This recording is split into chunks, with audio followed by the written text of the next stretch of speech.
In the northern hills of Burgundy, where the mist moves like the breath of old prayers, there once stood an abbey known to few and remembered by fewer still.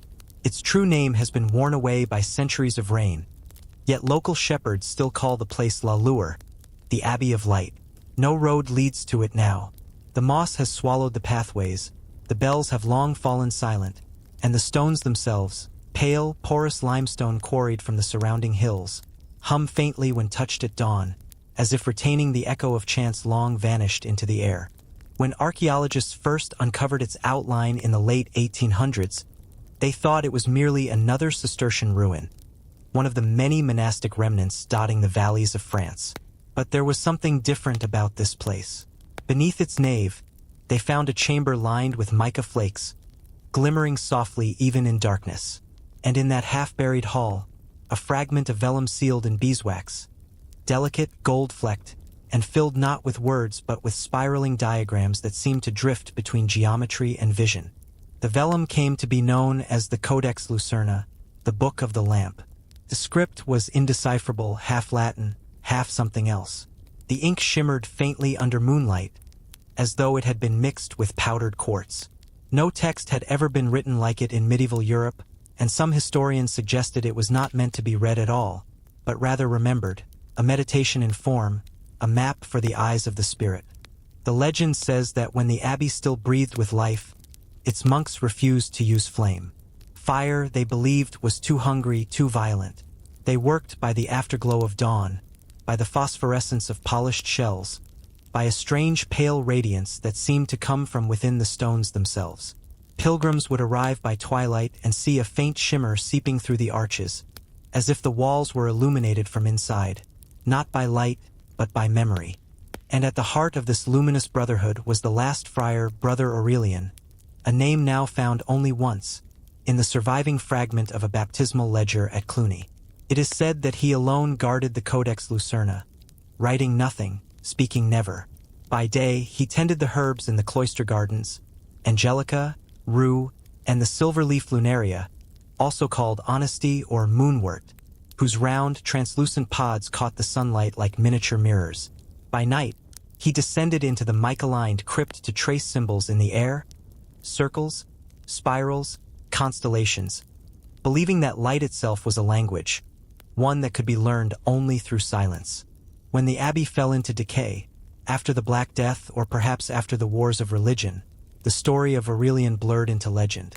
Some claimed he was seen walking through the valley long after the abbey's abandonment, carrying a lantern that never went dark. Others believed he entombed himself with the Codex, sealing the chamber with lime and song, whispering prayers that turned to crystal on the air. In the 20th century, a team from the École des Charts examined the site once more. They mapped the surviving foundations, catalogued fragments of stained glass whose pigments were unlike any known medieval formula. Cobalt shot through with dusts of silver and bone ash. Under magnification, the glass seemed alive with infinitesimal fractures, as if it had once held light under pressure. One archaeologist, Dr. Helene Dubray, wrote in her field notes, "When we entered the scriptorium, the air was warmer than outside. Dust floated like stars. It was as if the room remembered its own brightness." Even now, in the archives of Dijon, the Codex Lucerna remains sealed in controlled darkness, opened only once a decade for study. Its pages bear no words, only patterns that shift faintly under changing humidity. Spirals of dots, arcs of faint gold, constellations that do not match any known sky. Some believe it records the monastic hours, others the rhythm of breath and prayer. Yet a few, those who listen more than they look, insist it is a manuscript of light itself, an attempt to translate radiance into form. Imagine, then, Brother Aurelian, the last keeper of the dream. It is the winter of 1348, and plague has silenced the nearby towns. The abbey bells no longer toll. The brethren have vanished into the long sleep. Alone in the refectory, he stirs embers not to cook, but to listen, for even dying fire hums, faintly as it cools. Outside, the valley lies drowned in fog. The river murmurs beneath thin ice, and the stars are hidden behind a sky of pearl-gray silence. According to surviving chronicles in the archives of Quimper Cathedral, the monks of St. Olerin practiced a ritual unlike any known in Christian tradition. On the winter solstice, they would gather before dawn, carrying small glass lanterns shaped like spheres, each filled with oil drawn from the fat of sea birds and mixed with crushed amber. They would light these vessels in silence and release them toward the waves, hundreds at once, drifting like stars across the dark water. Fishermen who watched from afar said the lanterns did not extinguish. Even when the wind howled and the spray rose high, they glowed until the tide carried them beyond sight. For the monks, the ritual was not symbolic but sacramental. They believed each flame contained a fragment of lost wisdom, prayers for knowledge too vast to keep on land. When the abbey fell into ruin during the 15th century, the practice vanished with it. For centuries, only legend remained. Then, in 1968, a storm unearthed part of a stone wall on the cliffs near Point de Dinan. Beneath layers of shale and sand, archaeologists discovered a narrow passage leading to an underground chamber. Inside were niches carved into the rock, each shaped to hold a spherical object, like resting orbs. Many still bore traces of soot, and fragments of green-tinted glass lay scattered across the floor. Dr. Eloise Moreau, who led the excavation, described her first descent. The air was warm, though sealed for centuries. The soot on the ceiling was as fine as pollen. When the light touched the walls, the stone itself seemed to glitter, as if once it had reflected fire.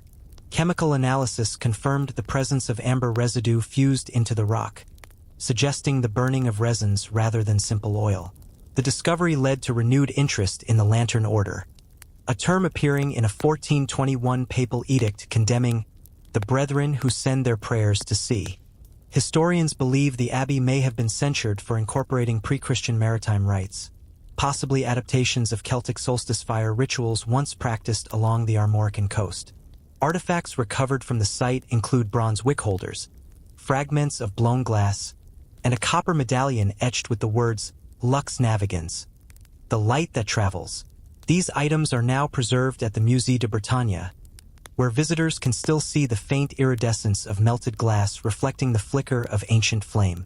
But the most remarkable finding came not from the chamber itself, but from the surrounding seabed.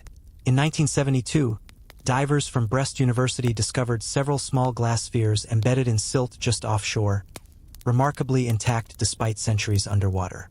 Each contained a residue of hardened amber and charred linen, precisely matching the materials found in the cave.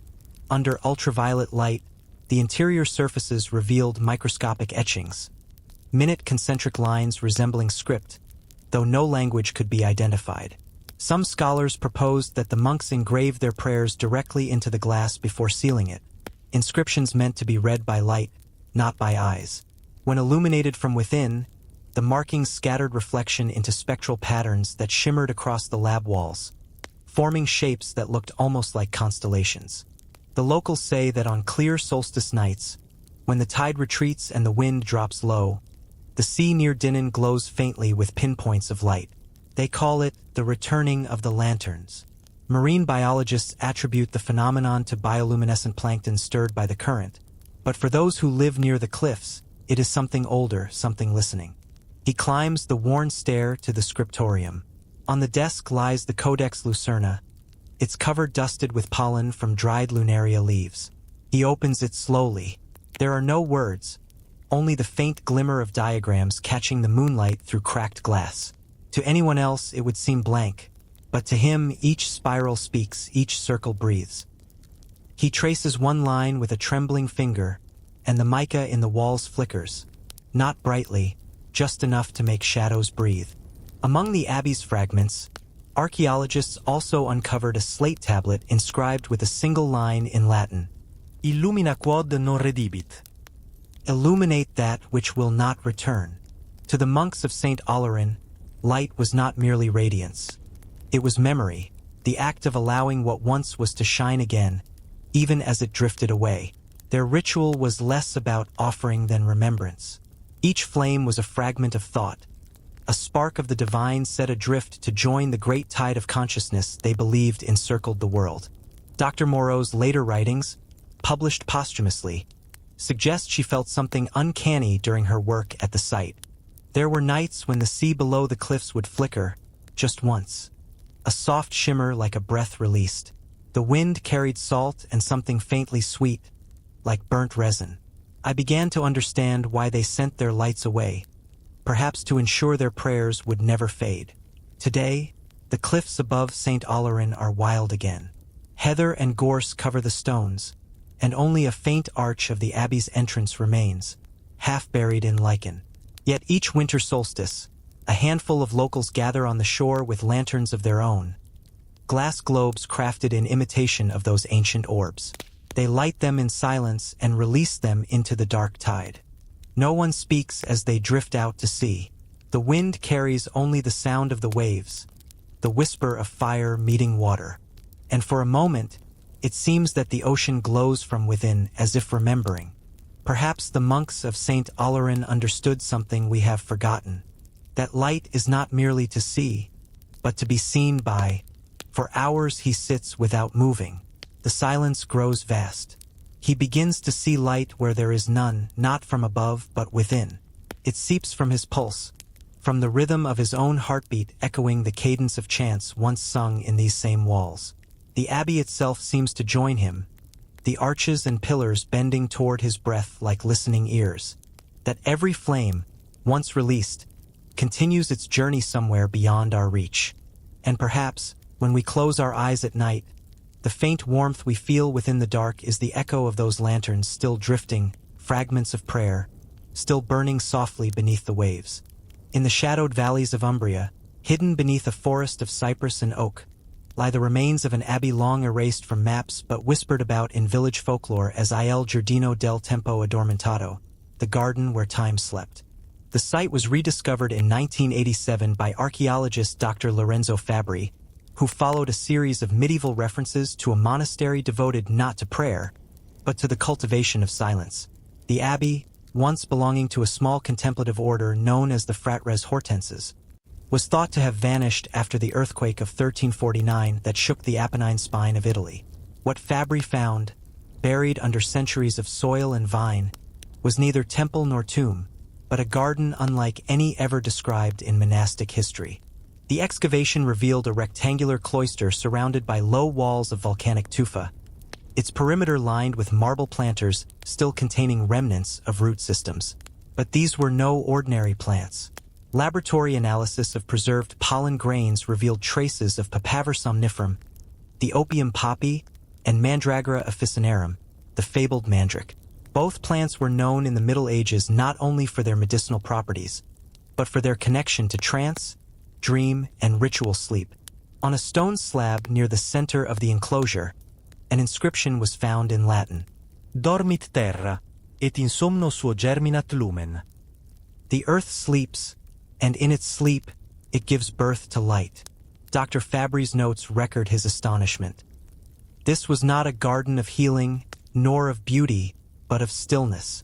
Every element, the plantings, the geometry, the orientation, seems designed to slow the senses, to suspend the flow of time itself. Excavation beneath the garden revealed an irrigation system made of fine terracotta pipes, leading to a hidden cistern beneath the cloister's floor.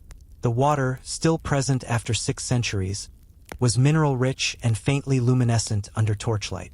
Tests later confirmed the presence of certain phosphorescent microorganisms, likely introduced from the mountain springs above. The monks may have considered this glow a sign of divine presence.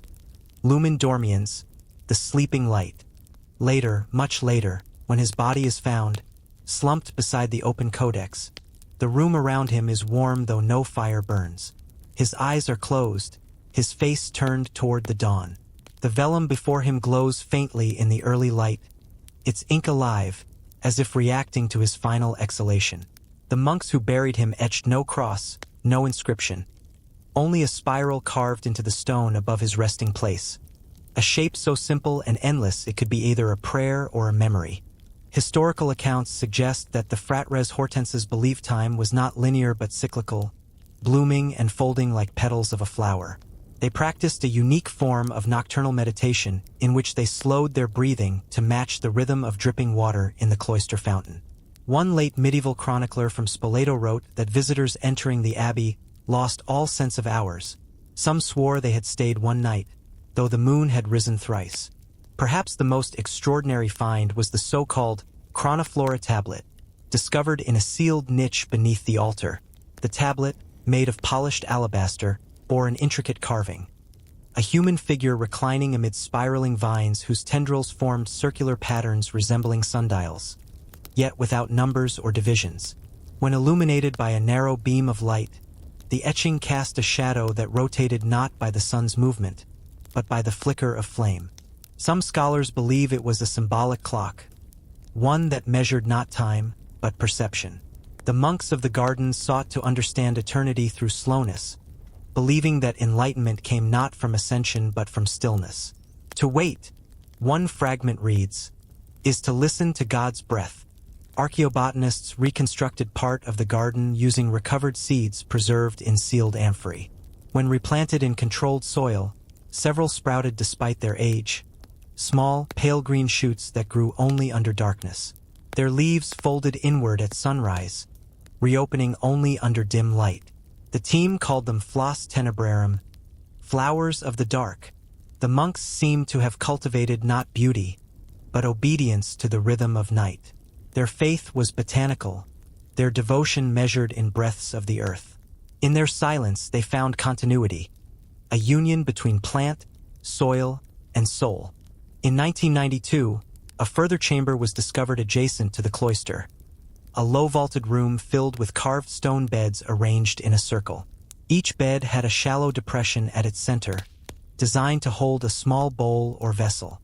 Analysis of the residues found within revealed traces of lavender, honey, and fermented fig, ingredients known to induce calm and slow heart rate. The room, Fabry concluded, had been used for collective sleep meditation. He wrote in his final report, "They did not seek dreams. They sought the stillness beneath dreams, the hourless realm where the soul, the seed, and the earth breathe together." Yet even as archaeology illuminated the garden's secrets, its atmosphere resisted explanation. Several workers reported losing all sense of time while excavating.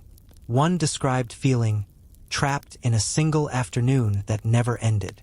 Others claimed that the air seemed heavier within the walls, as if movement itself slowed. In later studies of chronobiology and acoustics, scientists proposed that the architecture of the garden, built with porous volcanic stone, could have absorbed and diffused sound in such a way that it altered human perception of duration, a subtle physical manipulation of sensory rhythm. But for those who visited, the sensation felt spiritual, not scientific. Centuries pass. The abbey falls. Rain eats through the roof. Ivy claims the cloisters, yet at certain hours, always near dawn, when the fog is thin and the air tastes of salt and dust, travelers who wander too near the ruins report a strange sensation, the faintest hum in the stones, like breath held under glass. Today, Illinois Giardino del Tempo Addormentato remains protected by the Italian Ministry of Culture.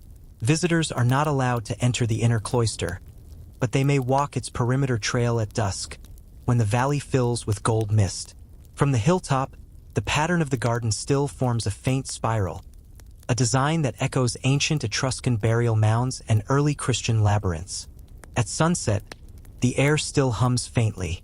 The poppies bloom red in spring, though no one plants them anymore. And sometimes, when the wind moves through the cypress trees, it carries a low rustling sound, soft as breathing, as if the garden itself were alive, dreaming still. Perhaps the monks of the garden were not seeking eternity beyond life, but within it, the living pause between one breath and the next. Perhaps they understood that time, when left alone, falls asleep. And perhaps every silence we enter, every still moment before sleep, is a door into that same garden, where the earth and everything within it continues to dream. On the northern coast of Portugal, where cliffs drop into a gray and restless sea, a village legend speaks of a monk who built a clock that did not mark the hours of men, but the breathing of the earth. His name has been lost, though the fishermen of Nazar still call him O Relojero do Abismo, the clockmaker of the abyss. For centuries, the story lingered like mist over the shore, that beneath the ruins of an old hermitage, A machine of stone and bronze slept, its heart beating not with gears, but with tides.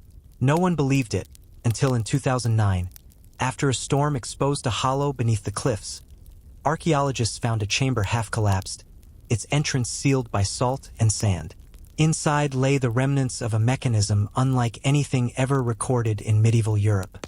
The team led by Dr. Helena Duarte from the Universidad do Porto *** described their descent as like entering a lung of the sea. The walls pulsed with humidity, and the air trembled faintly, as though vibrating with an invisible rhythm. Within the chamber, among scattered stones and corroded fragments, they found bronze cogs, crystalline pendulums, and curved plates engraved with lunar phases, a fusion of astronomy, mechanics, and devotion.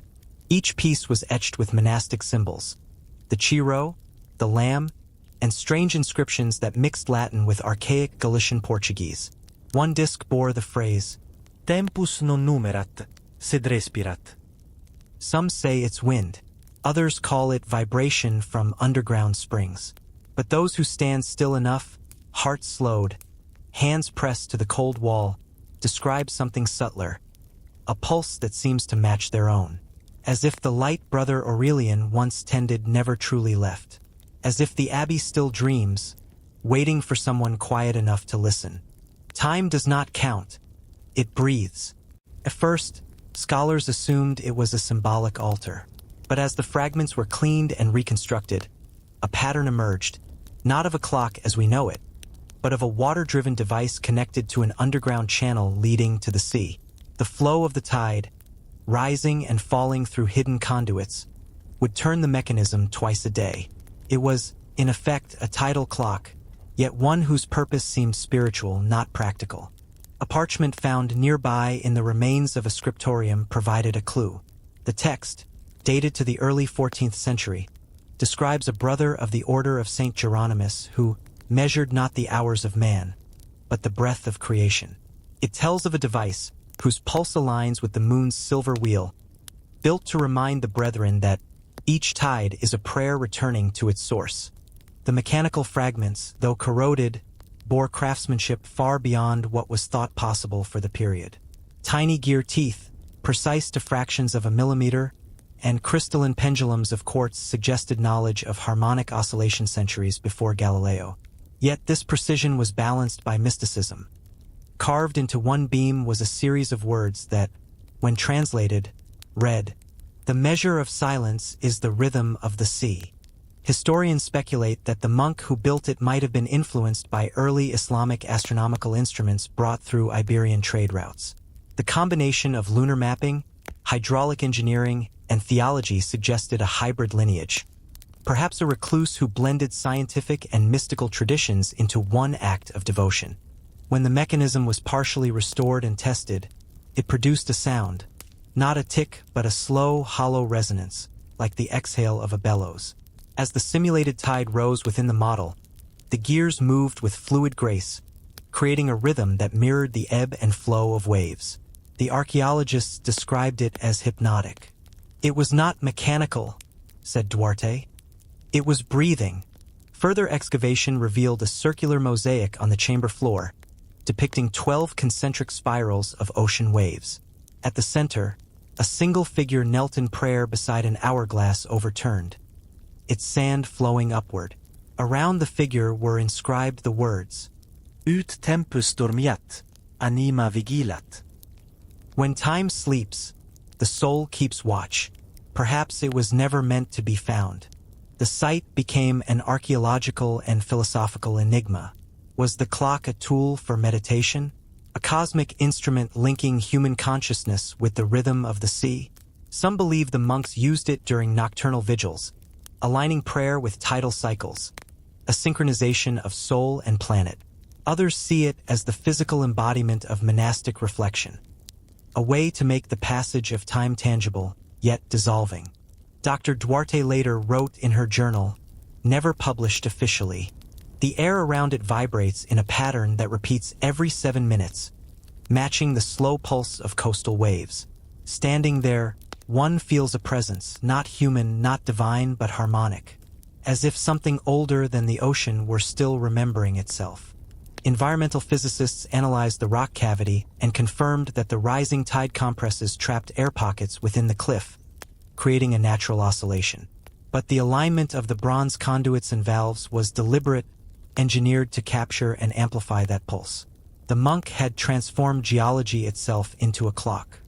Among the final discoveries was a rusted iron bell, sealed within a clay capsule, its interior lined with salt crystals and fragments of parchment.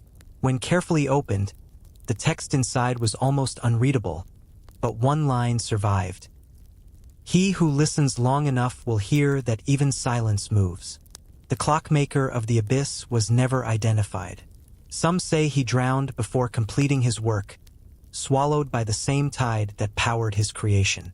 Others say the sea took him as payment, that each invention born from nature must one day return to it. Today, the chamber beneath Nazar remains sealed for preservation. The rhythmic sound of the waves can still be heard through a fissure in the cliffside, a deep, breathing hum that rises and falls with uncanny regularity. Locals say that if you stand at the edge at dusk and close your eyes, you can feel it in your chest, the faint pulse of something immense, ancient, and alive.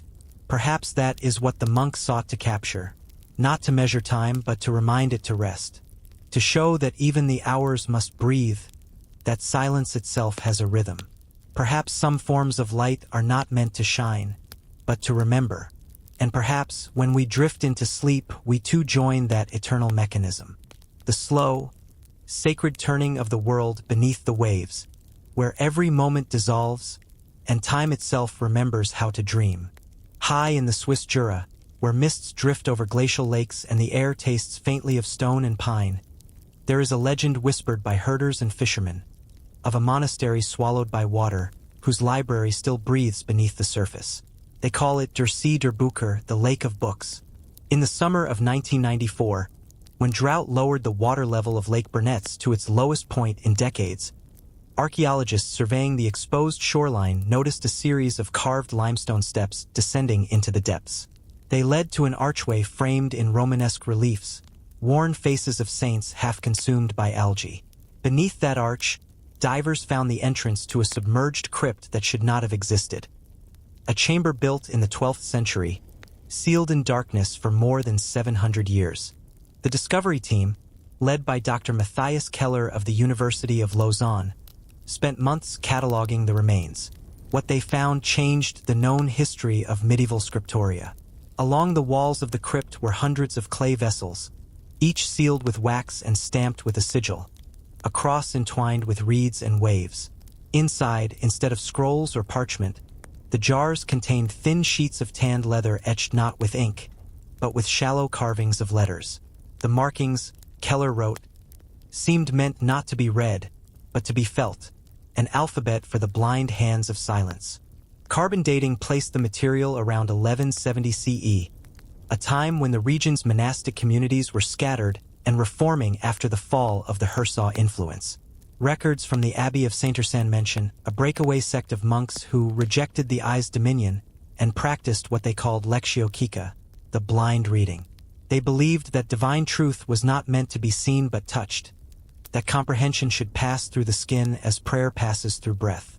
As the diverse explored further, they found a collapsed staircase leading to a lower chamber where the floor was covered in silt and fragments of wood. Within that layer of sediment lay bronze candle holders, shards of colored glass, and one extraordinary object, a wheel of lead, its surface engraved with concentric lines of Latin text radiating outward like ripples. The words, when translated, formed a single sentence repeated again and again. Aqua docet quae tacet. The water teaches by what it does not say. And perhaps, when we close our eyes at night, what we call darkness is only the world's oldest illumination, the quiet glow of memory, dreaming itself awake. It was this line that gave the site its enduring name, the library beneath the lake. What the monks were doing here remains the subject of wonder and debate. Archaeological evidence suggests they built their abbey on what was once dry land. But sometime in the late 13th century, a massive rockslide from the Jura escarpment dammed the valley, flooding it and transforming it into a lake. Rather than flee, The monks sealed their library in clay, protecting their tactile scriptures against time. A final act of preservation, not surrender. Sonar mapping revealed that the crypt had been designed with extraordinary precision. Air pockets were intentionally trapped within its vaulted ceilings, allowing the chamber to remain stable even as the waters rose. The architecture functioned as both sanctuary and reliquary, a place where knowledge could drown without dying. Dr. Keller noted in his field journal, "Every gesture here feels deliberate. The walls smooth to the touch, the carvings shallow, the silence total. They did not bury their faith. They immersed it."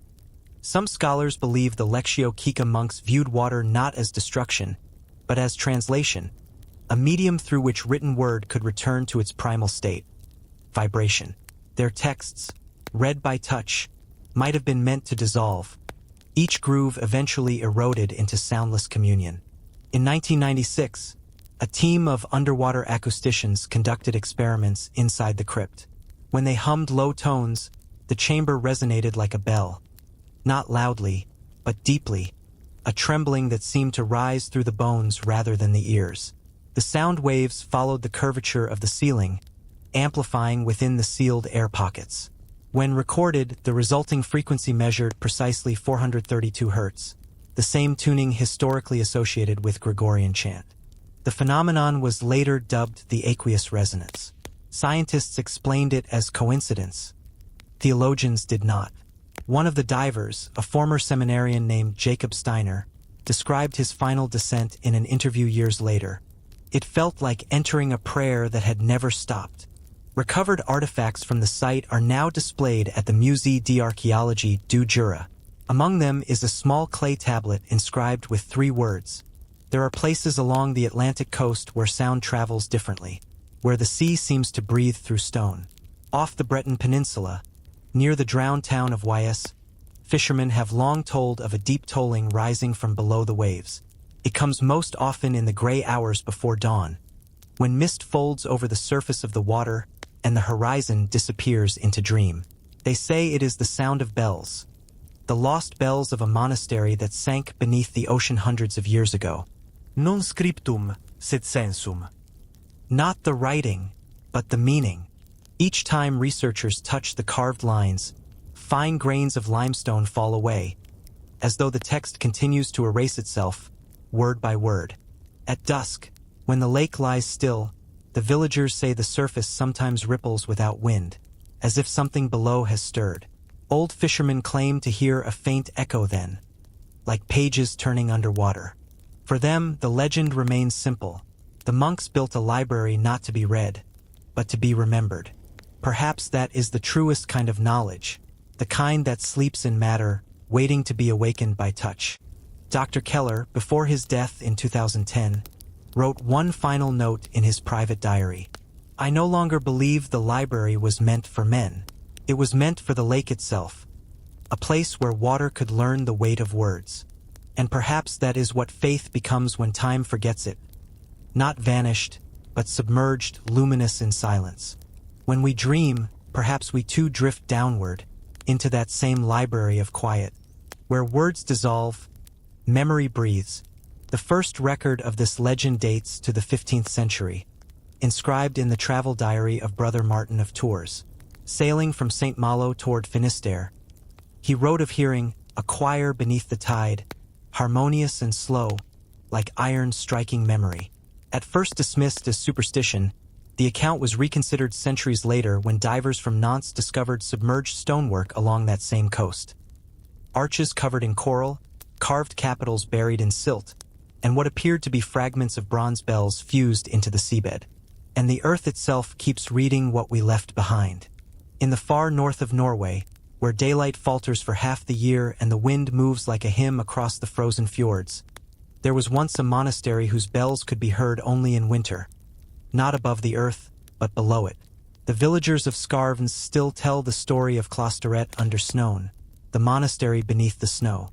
No one had ever seen it, but old herders spoke of nights when the ice on the fjord vibrated softly, carrying a deep, metallic sound that seemed to rise from under the frozen ground. It was not wind, nor thunder, but something slower, a ringing that pulsed like the heart of the season itself. In 2007, a team of Arctic archaeologists led by Dr. Ingrid Madsen uncovered the first evidence that the legend had truth. While mapping a glacial hollow near Alta, they detected symmetrical anomalies beneath 10 meters of compacted ice. Ground-penetrating radar revealed the faint outline of an octagonal structure, neither natural nor modern. Months of excavation followed, melting the permafrost layer by layer until, at last, the edges of a bell tower emerged. Inverted, collapsed inward, its spire pointing down. The team found that the entire monastery had sunk centuries ago during a violent avalanche that had carried half the mountain into the valley. The ruins lay perfectly preserved in the frost. Cloisters, corridors, even fragments of stained glass frozen within layers of crystalline ice. But what stunned the archaeologists most was the discovery of 6 bronze bells buried upright in a ring formation beneath the chapel floor. Each bell was unlike any known in Europe. Their interiors were lined not with clappers, but with thin strips of silver etched with runic symbols, a fusion of Christian and Norse craftsmanship. Inscriptions along the rims read, Ut silentium conat. Let silence sing. Radiocarbon and metallurgical dating placed the construction around 1190 CE, suggesting that the abbey belonged to a little-known monastic order called Frat Res Gelidi Lucas, the Brothers of the Frozen Light. References to them appear only twice in medieval annals. Monks who guarded the boundary between sound and stillness, and who rung no bells for prayer, but for remembrance. Dr. Madsen's notes describe how the bells seemed tuned to the frequency of the wind itself. When gusts swept through the excavation tunnel, the frozen air around them vibrated faintly, an almost inaudible harmony that rippled through the ice. Sensors confirmed that the metal was engineered with microscopic channels, allowing air to move through and create tone without movement. Bells that rang only through the breath of winter. Marine archaeologists today believe these remains may belong to the Benedictine Abbey of St. Theophane, a monastery built sometime in the 1100s and lost, according to regional archives, during the Great Coastal Collapse of 1377. The event was recorded in Latin under the title Terra Lapsus Submare, the land that slid into the sea. Geological surveys confirm that sections of the Armorican coast did indeed subside then, swallowed by the rising tide after a series of tremors. But in local memory, the loss was not geological, it was sacred. Further analysis revealed an astonishing detail. Buried pipes connected the bells to vents leading upward through the mountain. These vents, long sealed by ice, once carried the resonance out into the open air. When strong Arctic winds aligned with the valley's curvature, they would have struck the vents like organ pipes, transforming the mountain itself into an instrument. In a journal entry recovered from the nearby Nidaros archives, written by a traveling abbot in 1203, there is mention of a brotherhood of frost who ring the cold itself to keep the world awake. Whether he meant metaphor or reality, his words now feel prophetic. Inside one of the recovered cells, researchers discovered a wooden tablet coated in beeswax. Pressed into its surface were faint fingerprints and a single carved phrase in Old Norse. Lyden min bnn. Sound is my prayer. The monastery appears to have been both observatory and shrine. Its walls were decorated not with saints, but with geometric carvings resembling snowflake structures, crystalline mandalas that refracted torchlight into shifting halos. Historians believe the monks sought to study and imitate nature's harmonies, translating the frozen world into sacred resonance. When the excavation team reconstructed one of the bells and exposed it to Arctic wind in a controlled experiment, the result was breathtaking. The sound was neither metallic nor melodic, a trembling hum at the edge of perception, more felt than heard. It vibrated through the chest, not the ears, wrote Dr. Madsen, like a heartbeat buried beneath centuries of silence. In the following months, glaciologists recorded low-frequency vibrations echoing naturally from beneath the site, rhythmic pulses recurring every 6 hours, coinciding with tidal shifts deep within the fjord. The alignment seemed too precise to be accidental. Some scientists proposed that the bells were designed to amplify these natural tremors, merging Earth's own breath with human intention, the planet ringing itself awake. The find ignited philosophical debate. Were the Brothers of the Frozen Light early acoustic mystics? Did they believe that creation itself was a vast hymn, and that their task was not to add sound, but to tune their silence to it? Dr. Madsen, in her final lecture before her retirement, offered a reflection. The monastery was never lost. It was waiting for winter. Perhaps they built it knowing it would one day sleep beneath the snow, so that when the world grew too loud, its bells could be heard again. The monks of St. Theophane were known for their silence. They rarely left the abbey, which clung to a narrow headland surrounded by dunes and marshes. Instead, they tuned their lives to the rhythm of the tide. Their bells, cast from a unique mixture of tin and copper, were said to ring differently depending on the wind's direction, their tones drifting over the water like prayers.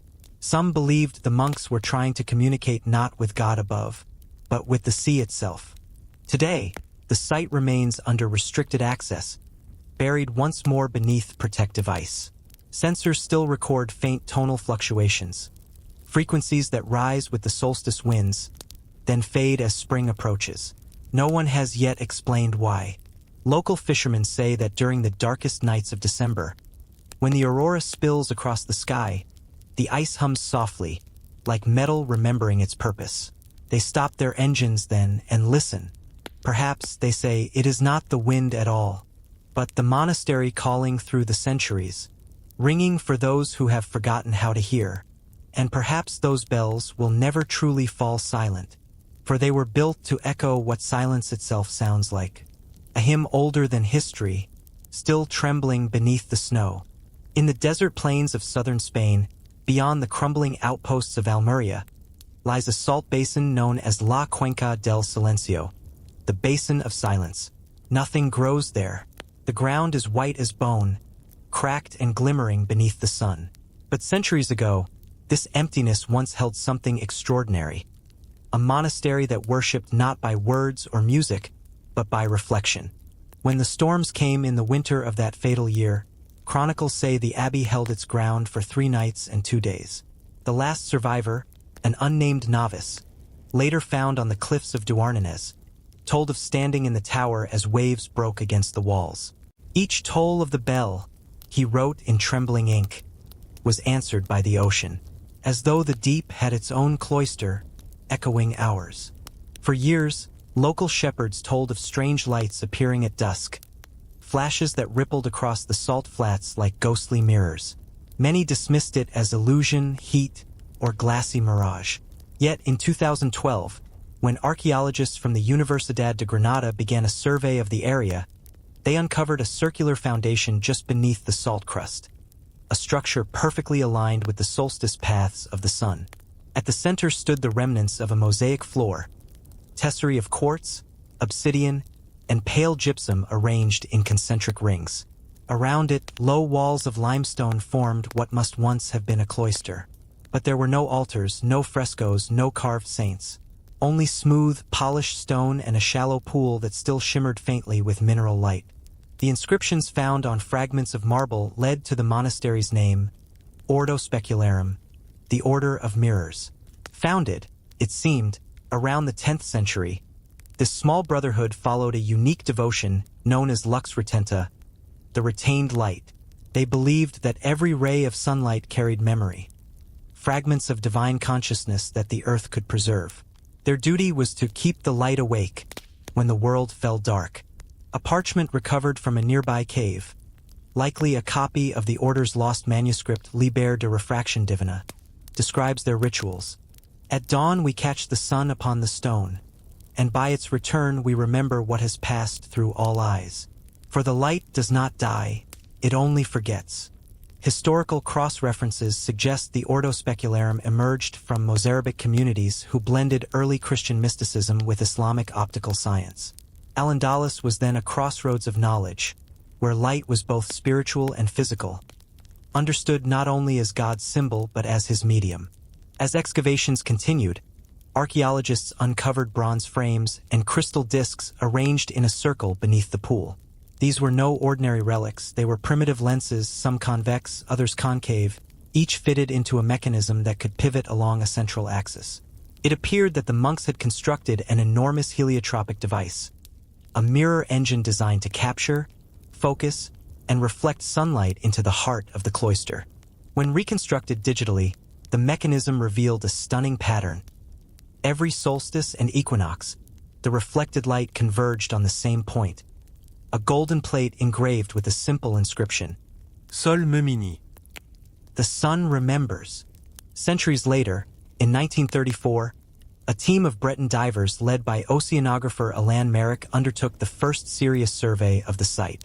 They descended through green-gray water into a world suspended between ruin and dream.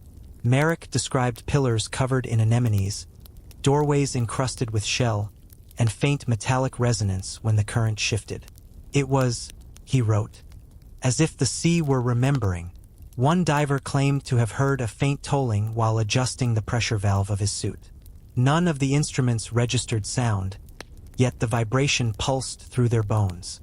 Dr. Isabel Alvarez, lead researcher on the project, wrote in her notes, "They did not worship the sun but memory itself, believing that illumination was a form of salvation. They saw light as history, scattered through the world, waiting to be gathered back." The archaeological evidence supported this belief.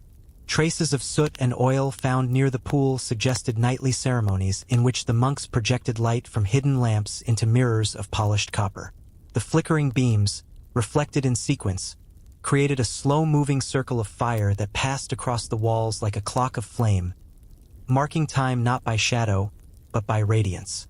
One of the copper mirrors, now displayed in Granada's Archaeological Museum, bears a faint engraving around its rim. Memoria lucis custodita in silentio. The memory of light, guarded in silence. But the monastery's existence ended abruptly. Around 1278, seismic records indicate a violent tremor shook the region, fracturing the basin and collapsing its wells. The order vanished.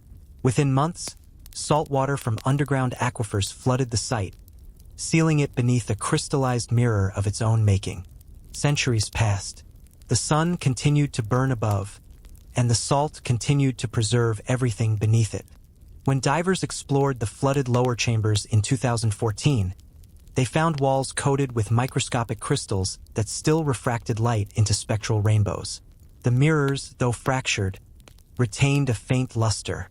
Even in the darkness, they shimmered, as if remembering. Spectrographic analysis revealed something almost poetic.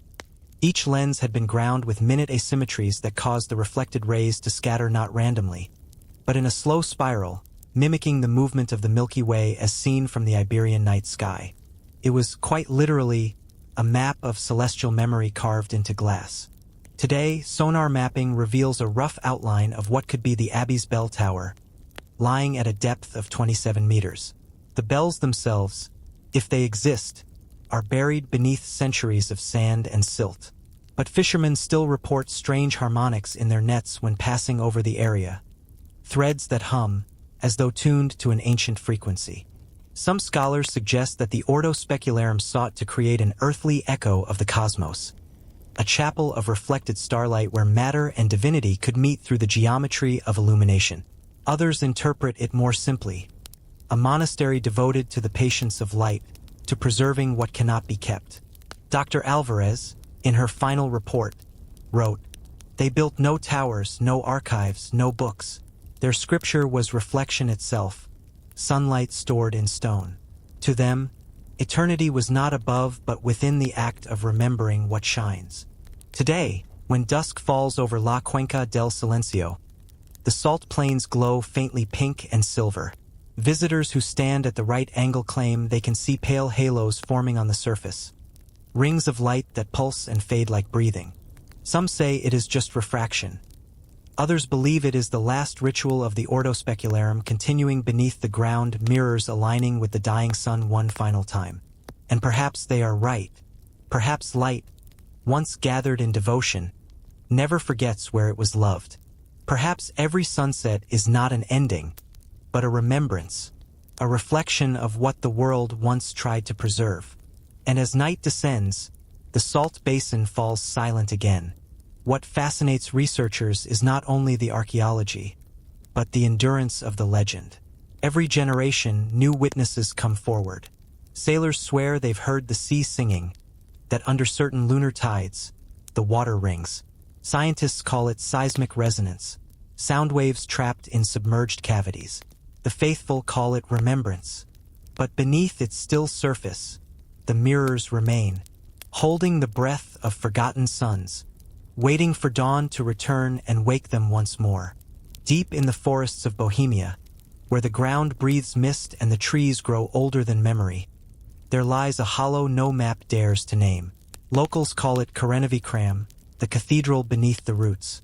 They say that in certain winters, when the frost loosens the soil and the wind is still, one can hear faint chanting rising from underground, not ghostly but patient, as though the earth itself were remembering a hymn.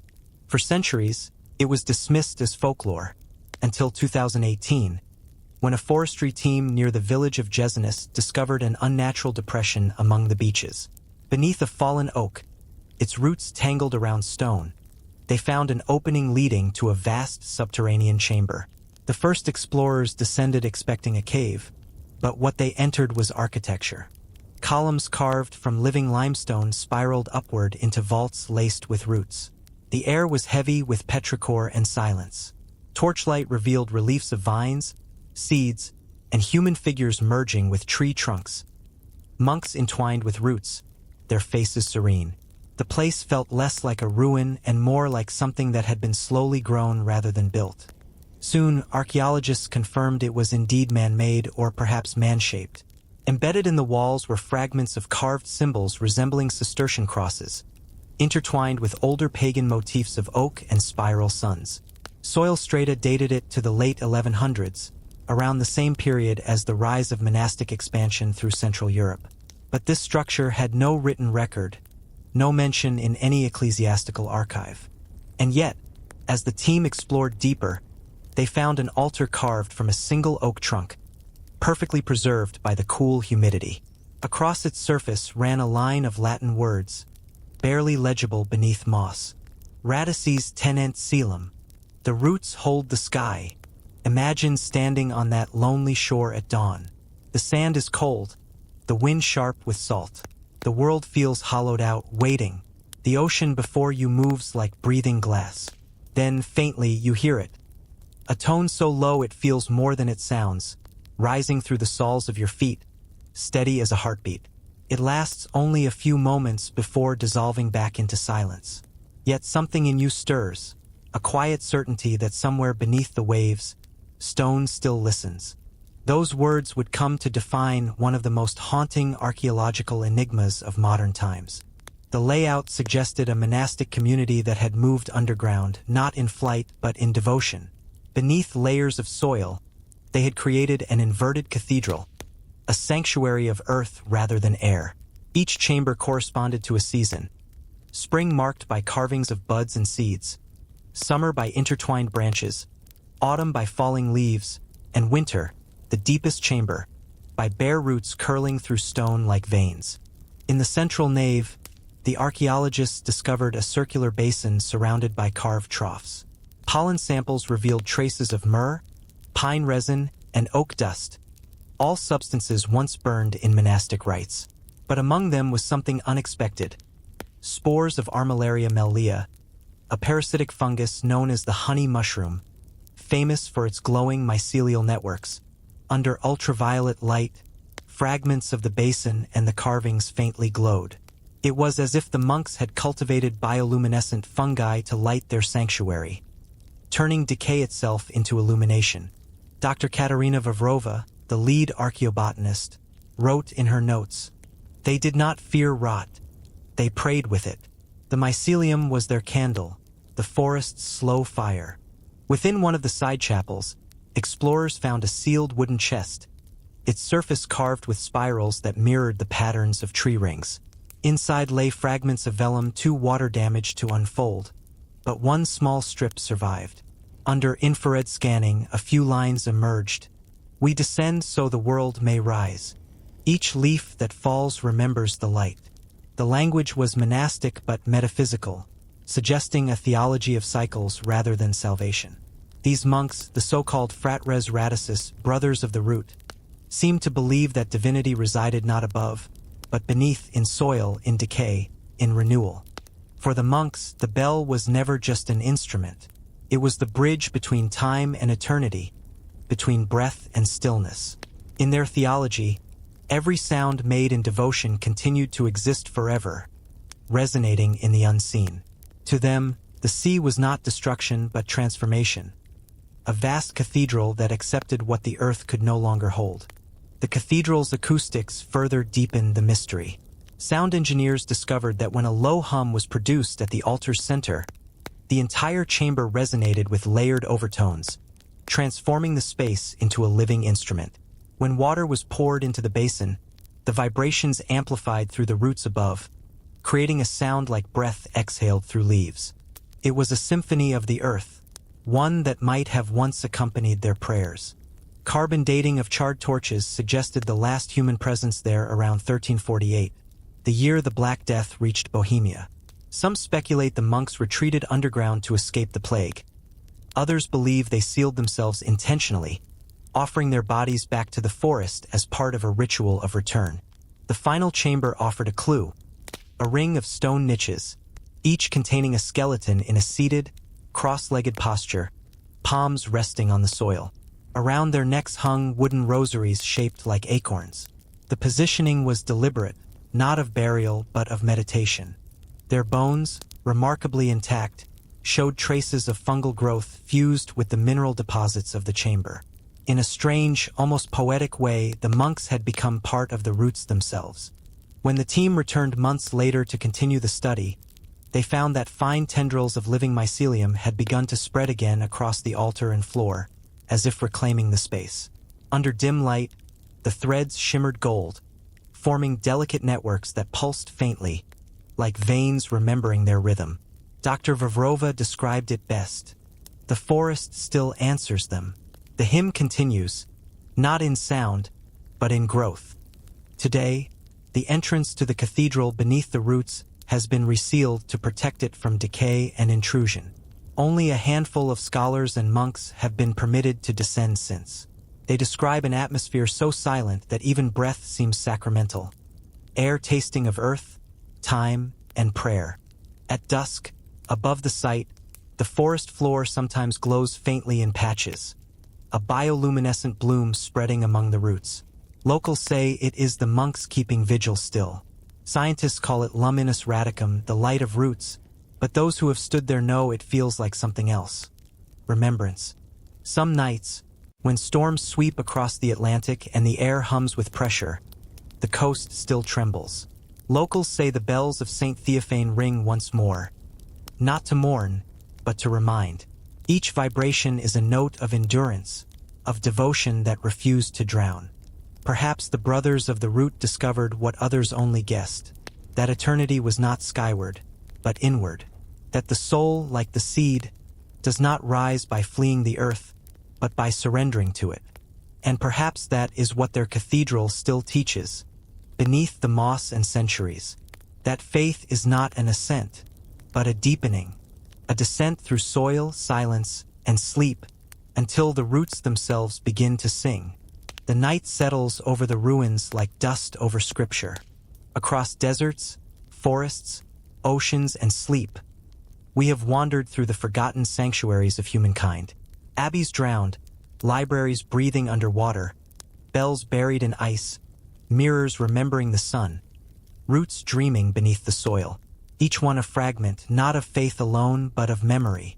The monks we followed, nameless, faceless, ancient, were not keepers of religion, but of rhythm. They listened to what the world whispered when the rest of us had forgotten to hear. To them, silence was not absence, but the sound of something vast drawing breath. Their cathedrals were not built upward, toward heaven, but inward into reflection, into soil, into the soft architecture of time. And now, centuries later, we uncover their traces like dreamers awakening mid-sentence, realizing the prayer was never finished. Archaeology has given us their stones, their instruments, their relics. But the rest, the warmth that moved through their halls, the shimmer of devotion caught in the turning of a page, the slow rhythm of hands at dawn, that remains elsewhere, in a place neither measurable nor lost. And if you listen closely, between the breaking of waves, you might feel what Brother Martin heard so long ago. Not sound, but memory, tolling softly through the bones of the earth. Perhaps the monks never sought eternity beyond death, but within life itself, in the breath between light and dust, between knowing and forgetting. Perhaps every illuminated manuscript, every fragment of glass, every whisper beneath the snow was a single heartbeat in the same great pulse, the world remembering itself. And so, as we close this journey, the echo of their faith lingers, quiet, radiant, enduring. It moves through the air like pollen, through the ground like mycelium, through memory like light in old water.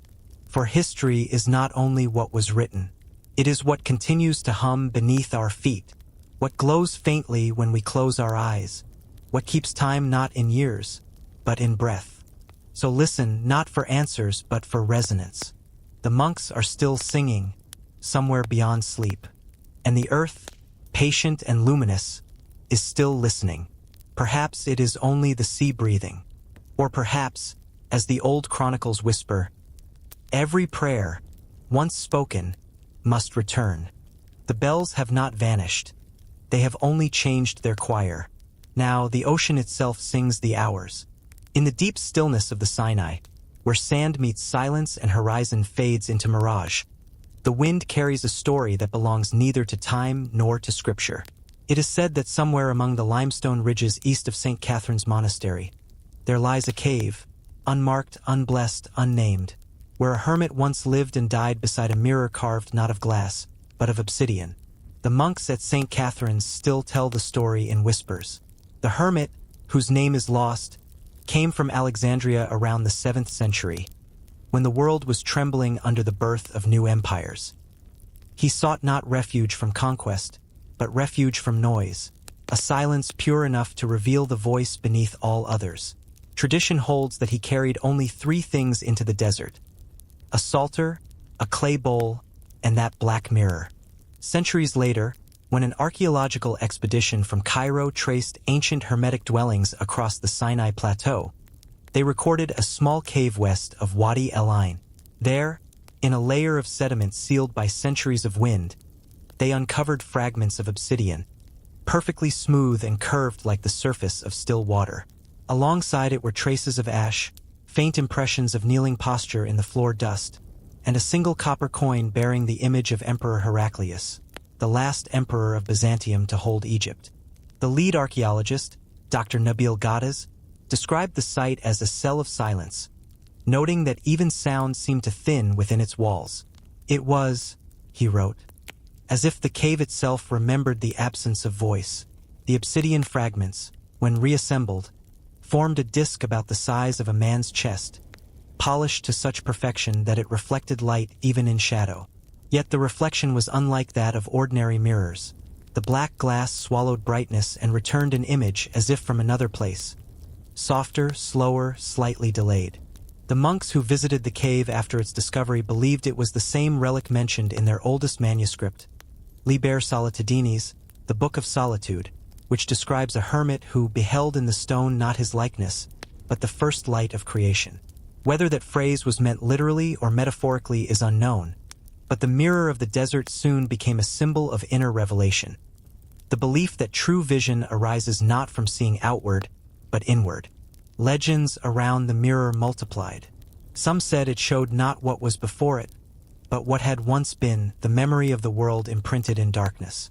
Others said those who gazed too long into its depths heard the sound of their own heartbeat echoing from a distance, as if through stone.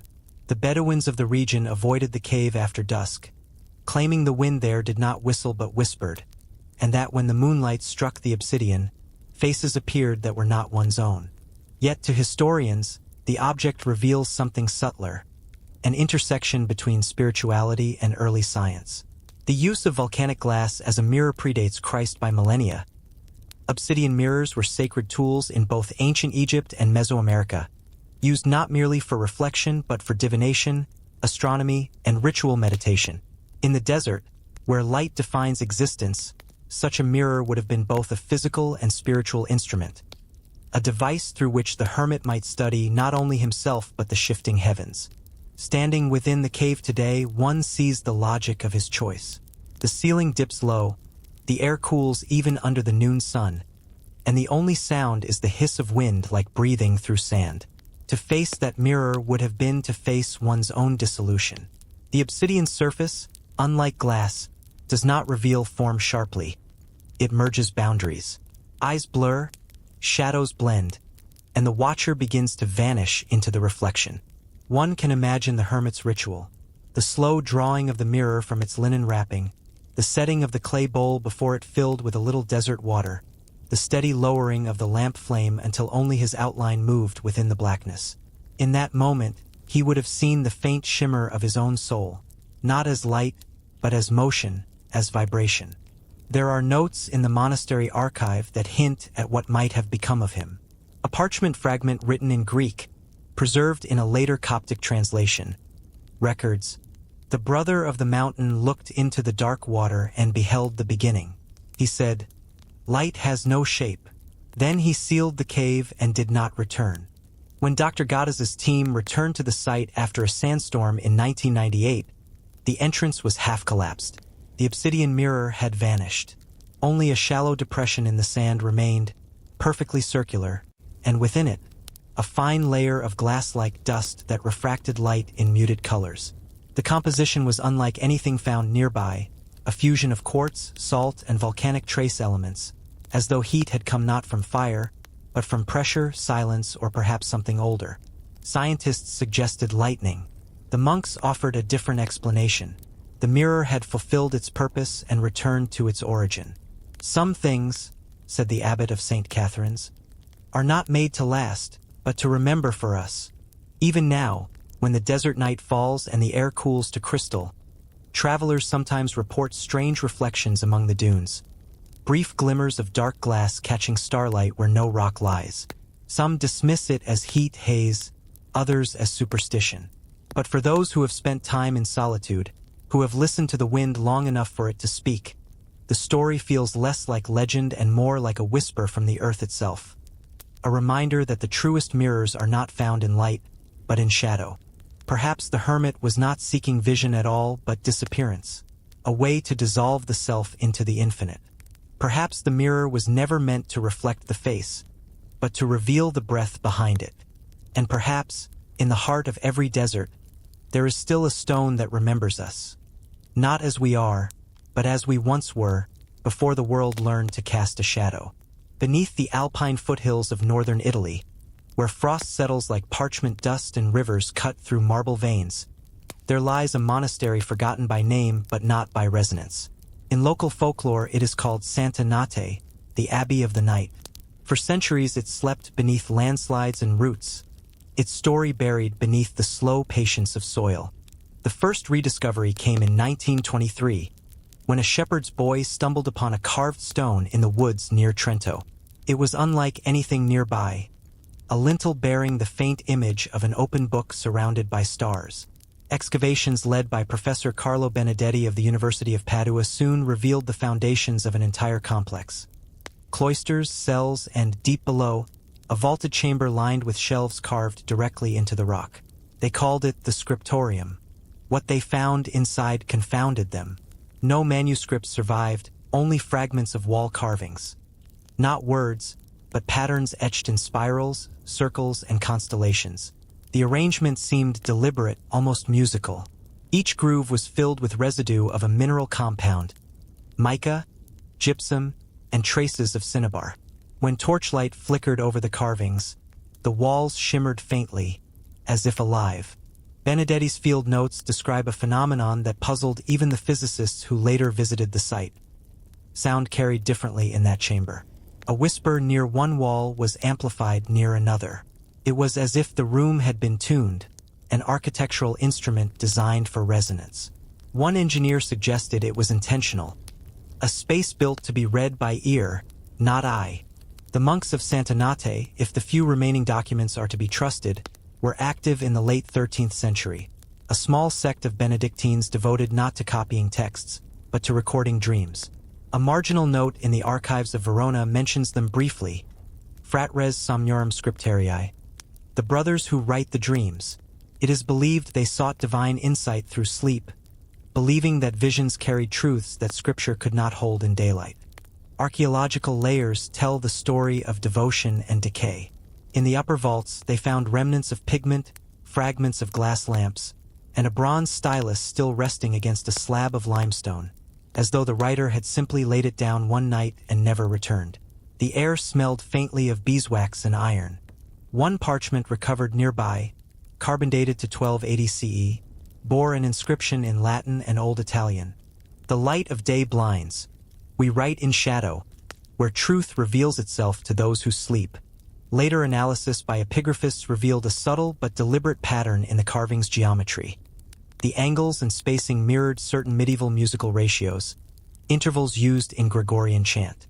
It appeared the monks had transcribed not language but rhythm, as though attempting to transform the pulse of dreams into physical form. Benedetti noted that when his team recited plainchant within the chamber, the air seemed to respond. The walls trembled, he wrote, as if the stone remembered the sound. Modern acoustical testing confirmed that the room's resonance frequency matched the tone of Middle C. A coincidence, perhaps, or a design meant to align human voice with the breath of earth. One artifact, discovered in 1956 during a secondary excavation, remains the most mysterious. A slate tablet depicting a figure lying in repose, surrounded by small circular motifs, their pattern identical to the star chart of the constellation Lyra. The carving's edges showed wear from centuries of touch, suggesting it had been used in ritual.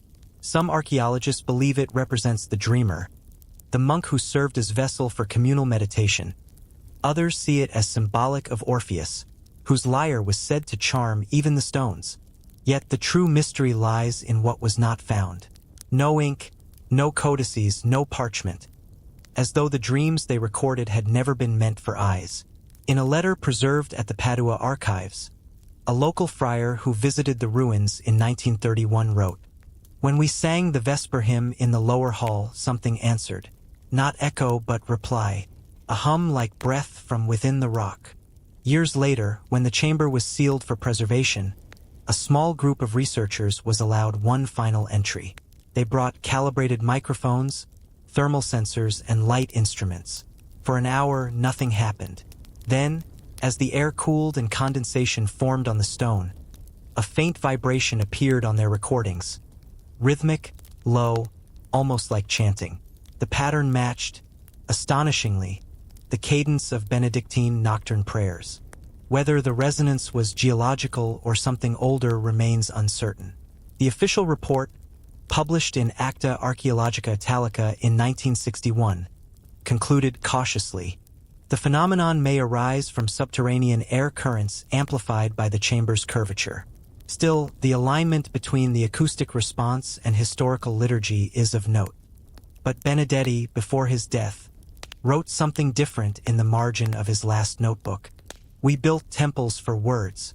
They built one for silence." Today, the scriptorium of dreams remains sealed beneath protective stone and monitored only by seismic instruments. Visitors who approach the site say that on certain winter nights, when fog coils low over the valleys, the ground hums faintly, a slow, measured vibration that can be felt through the soles of the feet. Some scientists attribute it to thermal shifts. Others refuse to comment. But among the monks of Trento, a quiet belief persists that the brothers of Sant'Anate are still at work below, transcribing not words but the slow breathing of the earth itself. Perhaps the dreams they recorded were never meant for parchment. Perhaps they are still unfolding, night after night, beneath the mountains. And perhaps, when we sleep, the echo we call a dream is only a fragment of their endless liturgy, the memory of monks who learned that the deepest truths are not written in ink, but in vibration. In the archives of Avignon, among the brittle pages of confiscated monastic texts, there lies a single parchment that defies both voice and time. It bears a notation, yes, lines and notes drawn in sepia ink, but when the melody is played, no sound seems right. The harmonies collapse into silence, as though the music itself refuses to exist in air. It has come to be known among music historians as cantus absconditus, the hidden song. The parchment was recovered in 1892 from the ruins of the Abbey of St. Valerian, a Benedictine monastery once standing near the Rhône Valley, destroyed during the Wars of Religion. Excavations led by Père Étienne Laroche uncovered collapsed choir stalls, scorched hymnals, fragments of illuminated psalters, and sealed within a ceramic tube beneath the apse, a folded manuscript wrapped in blackened linen.